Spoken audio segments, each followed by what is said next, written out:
Hi, everyone. So I think on the agenda you're expecting Samira, who's our CEO, but unfortunately, just as a last minute change of plan, and I'm here today. Oh, it's been changed. That's lovely. So I'm Lauren Busby. I'm Head of Services at Haven, and I'm really grateful to have this opportunity to tell you all a little bit more about what Haven do.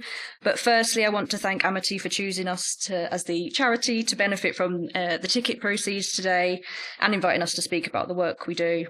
All the funds raised today will go directly to the children and young people that we support. We've got a table at the back as well, so please do come and say hi or have a look at our leaflets and things like that. We'd be happy to talk to you more about it. I will just do a very quick trigger warning. We're all here for obviously talking about parental conflict and domestic abuse, but just feel empowered to, if you need to step out or anything like that, there's fidgets on the table, use any of those things if you feel like any of this stuff today brings up anything difficult for you. Next slide, please.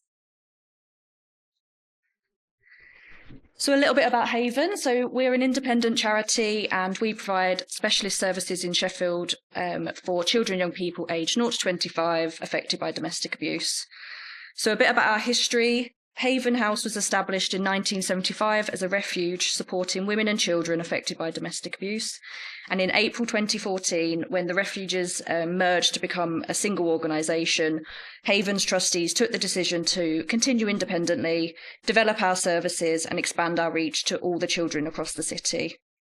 In present day, we now have 50 plus years experience delivering trauma-informed, child-centred support, and our services support children, young people, their families and the professionals around them. And we are mission-led, inclusive and rooted in the children's voices and lived experience. We are contracted by Sheffield City Council to deliver their therapeutic support to children affected by domestic abuse, for children living in safe accommodation, and children that are being supported by Children's Social Care and the Family Intervention Service. And we do that with our services. So you might have heard of our service, which is Candy P. This is our parent and child programme, which originated from Dr. Jean Kidner's research around child attachment, and it supports the relationship between the safe parent and the child following the domestic abuse. Our other main form of support is the bespoke one-to-one therapeutic support for children. We also do group peer support. We support many parents and the carers as well.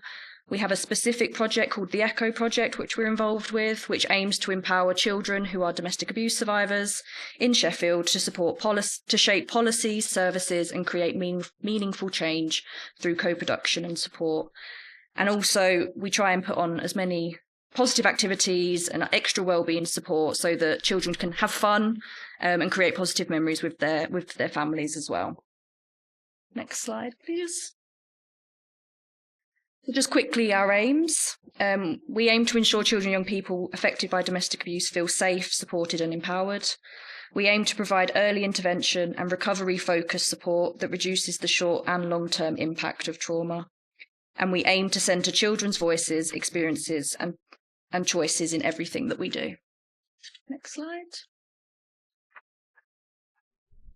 Thank you. So why does Haven's work matter?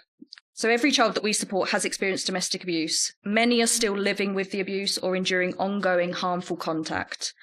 Domestic abuse is an adverse childhood experience with profound and lasting impact on children's emotional well-being, safety, education and development.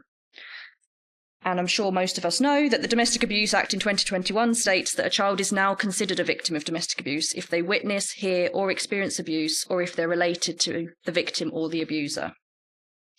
Despite legal recognition, specialist child-focused services remain limited. And we know that poverty, disability, marginalisation and trauma often intersect and deepen harm. We still hear from professionals today comments that minimise or misunderstand the impact on the child, such as the child wasn't in the room or that there wasn't physical harm in the relationship.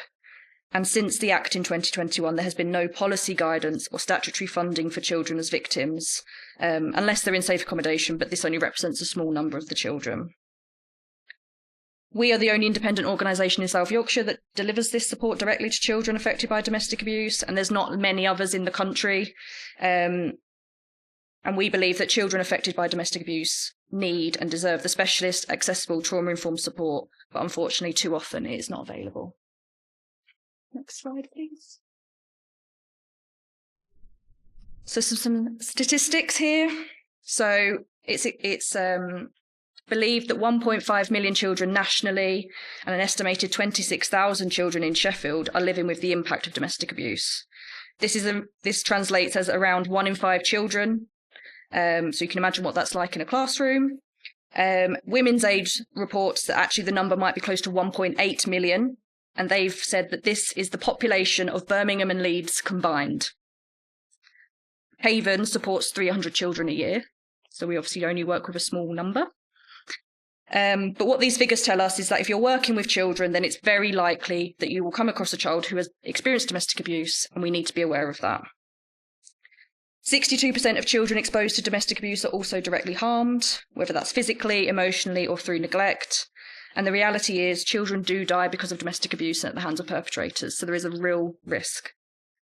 1 in 3 pregnant women experience domestic abuse, and we know that trauma during pregnancy significantly impacts fetal development.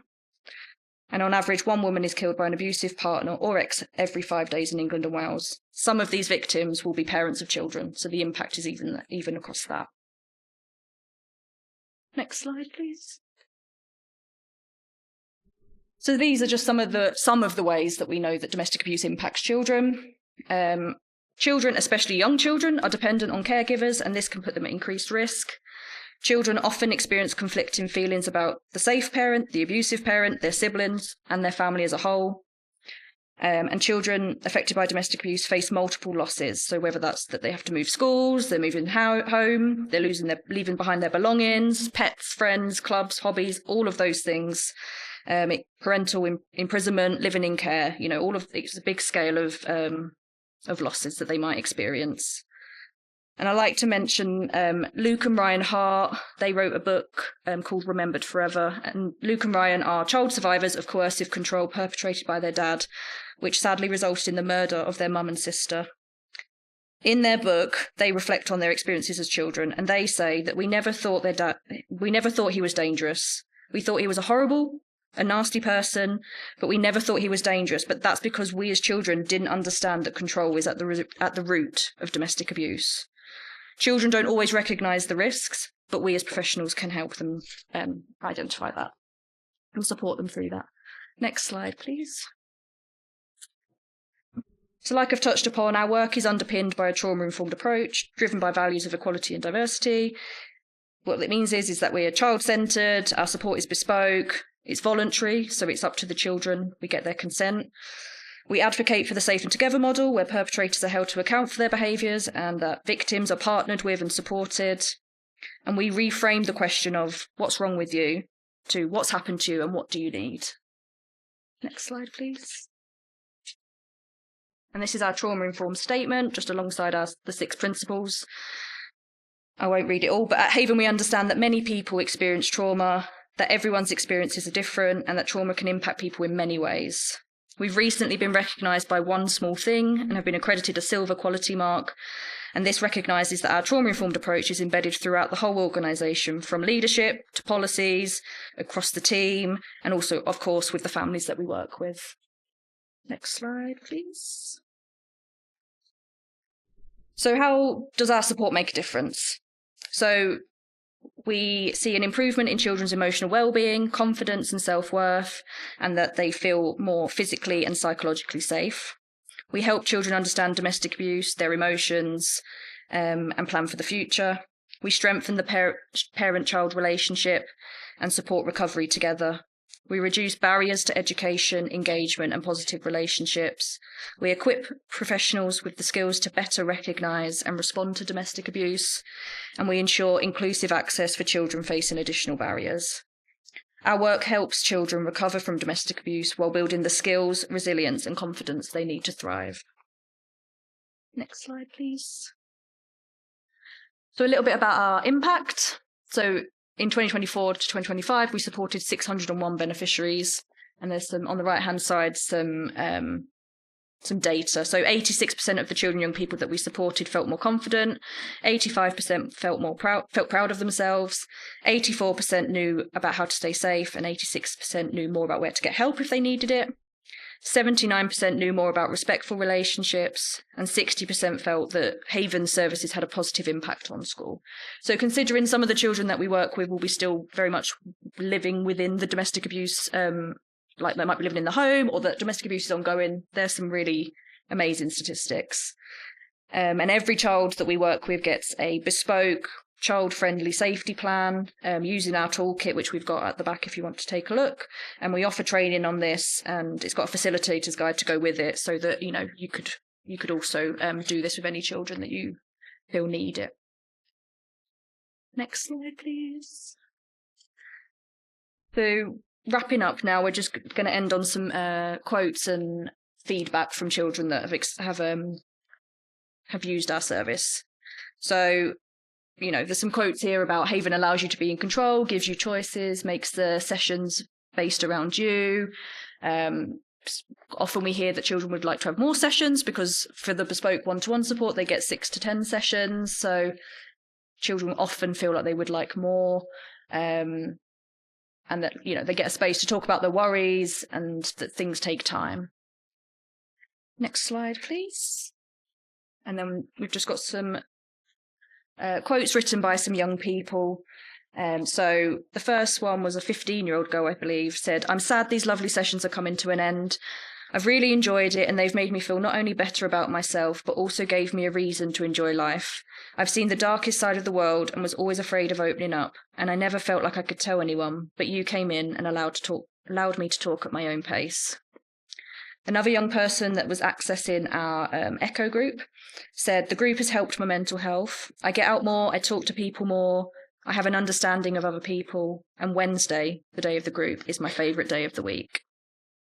And then one of our young people ambassadors said, "To me, being an ambassador is all about making sure mine and other voices get heard by those with the power to make change, or in some cases, to be able to make a change myself with my peers for the betterment of young people. It's a privilege and an honour to be so closely involved with something as important as raising awareness and helping navigate through domestic abuse." Final slide, please. So yeah, we just wanted to end on that. We've got our website, our email address if you want to contact us, or our phone number. We are on Facebook, Instagram, where we have some emotional regulation and safety planning videos if you want to check those out. And please, come and say hi to us. If you want any, got any questions or anything like that, we'll be happy to help. And thank you for listening.